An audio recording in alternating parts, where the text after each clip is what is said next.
जिंदाबाद जिंदाबाद जिंदाबाद शिक्षकता जिंदाबाद जिंदाबाद जिंदाबाद प्राथमिक शिक्षक महासंघ जिंदाबाद जिंदाबाद जिंदाबाद प्राथमिक शिक्षक महासंघ जिंदाबाद जिंदाबाद जिंदाबाद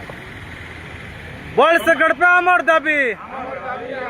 वळसे गडपे आमर दाबी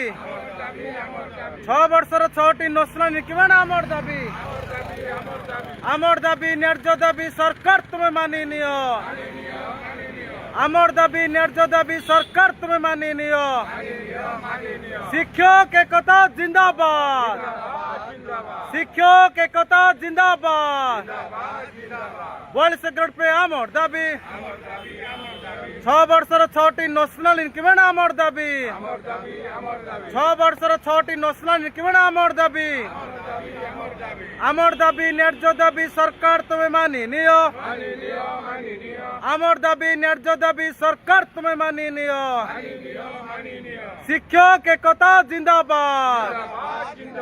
प्राथमिक शिक्षक एकता जिंदाबाद ए वळसे गडपे आमर दाबी 6 ବର୍ଷର 6ଟି ନ୍ୟାସନାଲ ଇନକ୍ରିମେଣ୍ଟ आमर दाबी 6 ବର୍ଷର 6ଟି ନ୍ୟାସନାଲ ଇନକ୍ରିମେଣ୍ଟ आमर दाबी एबे आमे मुख्य आवाहक रामलाल सार शुणा तृतीय दिवस आज कार्य दिवस कौन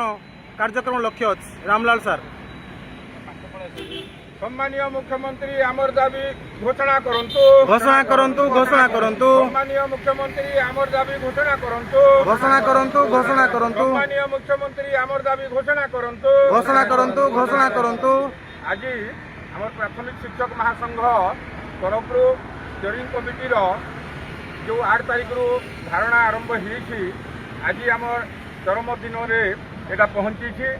आज प्रत्येक आमर अन्य जिला स्टीयरिंग कमिटी एवं जिला प्रेसिडेंट सेक्रेटरी सार मैंने ये उपस्थित अच्छा आम आमर गोटे बहुत आगु डिमांड करी आसुचु सरकार को आमर जो ग्रेड पे को लेवल 9 4200 ग्रेड पे वर्धित करी दिया जाऊ एवं 2001 रु आमर जोटा रही कंट्राक्चुअल पीरियड को उच्छेद करी रोशनाल इंक्रीमेंट देकर काउंट करा जाऊ से दाबी को लेकर गत डिसेम्बर 5 रु 9 तारीख भितर आम 5 दिन काल 70-80 हजार शिक्षक शिक्षयित्री ये धारणा देलु एवं से समय सरकार प्रतिनिधि आसिक आमको आश्वासना देते खूब शीघ्र आपणकर डिमांड दिज्व आपण मैंने यहाँ को स्थगित रखिकी आंदोलन को स्थगित रखु एवं स्कूल रे आपण मैंने जाकि काम करूँ 4 मास काल आम फॉलोअप करला जेहेतु अन्य विभाग एवं आमरी विभाग अन्य मानकर रेगुलर एवं दरमा वृद्धि होमको आमर कथा कहीं होना बोलिकी आमर ओडिशार 1.5 लाख शिक्षक सबले चिंतारत होकर से मैंने आमर महासंघ को समस्त पटु प्रेसर करुँच आमको चिंता लगुच सरकार आमको कहीं दौना तेणुक आमे वर्तमान जो स्कूल एडमिशन कार्य एकाडेमिक अन्य प्रकार कार्य बही बंटन कार्यक्रम एवं नॉन एकाडेमिक कार्य सेंसस SIR ये सब कार्य चली आम बड़ धरण आंदोलन डाकिना एवं शिक्षकों प्रतिनिधि 1.5 लाख शिक्षकों प्रतिनिधि ये आसिक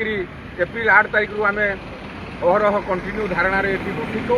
एवं सम्मानीय मुख्यमंत्री एवं सम्मानीय शिक्षा मंत्री को आम अनुरोध करुचु जे आमर डिमांड दुईटी को यथाशीघ्र से घोषणा कर दिंतु एवं आम घर को चलीजु एवं 1.5 लाख परिवार निश्चित भाव में उपकृत हेबे एवं बहुत पुराना डिमांड बहुत दिन उपेक्षित होकर रही 2001 रु 1500 टंकार काम करी ओडिशार अर्थनीति खराब थिला समय रे काम करी आसिछंती एवं केबे मध्य आमर शिक्षक भाई भौणी माने जे ग्रामांचल रे एवं आदिवासी अध्युषित अंचल रे शिक्षादान करिछंती पैसा मिलू न मिलू किंतु शिक्षा क्षेत्र में कौन प्रकार अवहेला करना तेणु करी शिक्षा परिवार आमर एजुकेशन सिस्टम एवं भारतर अर्थनीतिर मेरुदंड होती आमर प्राइमरी शिक्षक से सम्मान करा न जाऊ एवं से सम्मान करी निश्चित भाव में आमर जो मिनिमम दाबी जोटा उचित दाबी रही सेटा को सम्मानीय मुख्यमंत्री विचार करी खूब शीघ्र घोषणा कर दिंतु यहीटा आमर पाखरी अनुरोध रही जय जगन्नाथ जय जगन्नाथ जय जगन्नाथ जय जगन्नाथ जय समलई जय मां समलई जय जय मां समलई जय श्री राम जय जय श्री राम जय श्री राम जय जय श्री राम।